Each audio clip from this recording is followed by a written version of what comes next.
সেই মামলাটা ছাত্রছাত্রী একটা অসুবিধার মধ্যে পড়ল।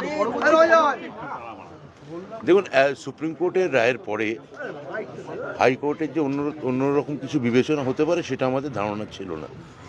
তো আমরা সেটা আইনি পথেই যাব। আমরা খুব দ্রুত দেশের সর্বোচ্চ ন্যায়ালয়ের কাছে হয়তো আজকেই আমাদের মেনশন করা হবে। আর যে ক্যাপ, যেটা অভিন্ন পোর্টাল, সেটার ভর্তির এটা খুব দ্রুত হবে, খুব দ্রুত। এইটার জন্য একটা জট হলো এই হাইকোর্টের এই রায়ের জন্য, কিন্তু এটা আমার মনে হচ্ছে খুব দ্রুত আজকালের মধ্যেই সমাধান হবে। আরেকটা বিষয় দাদা, বর্তমান সময় দেখা যাচ্ছে এসআইআর নিয়ে রীতিমতন বাঙালি যারা পরিযায়ী শ্রমিক, বাঙালিকে বিজেপি শেষ করে দিতে চাইছে। বাঙালি এবং বাংলা ভাষার প্রতি যে অপমান, যে তাচ্ছিল্য তারা দেখাচ্ছে, সম্ভবত কলোনিয়াল কারণে বাংলা একসময়, এই বেঙ্গল প্রেসিডেন্সির কথা বলছি আমি, 12 সালে আমাদের এখান থেকে বিহার এবং 1937 সালে উড়িষ্যা বেঙ্গল প্রেসিডেন্সি থেকে আলাদা হয়ে যায়। কিন্তু তার আগে বেঙ্গল প্রেসিডেন্সি এবং বাংলা, মূলত বাংলা ভাষাভাষী ভারতবর্ষের সর্বোচ্চ জায়গায় ছিল।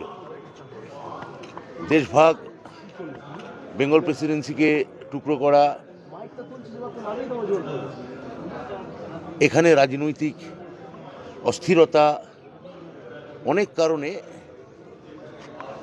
বাঙালি পিছিয়ে গেছিল। কিন্তু মমতা বন্দ্যোপাধ্যায়ের নেতৃত্বে বাংলা বা বাঙালি আবার গোটা ভারতবর্ষে ঘুরে দাঁড়াতে চাইছে।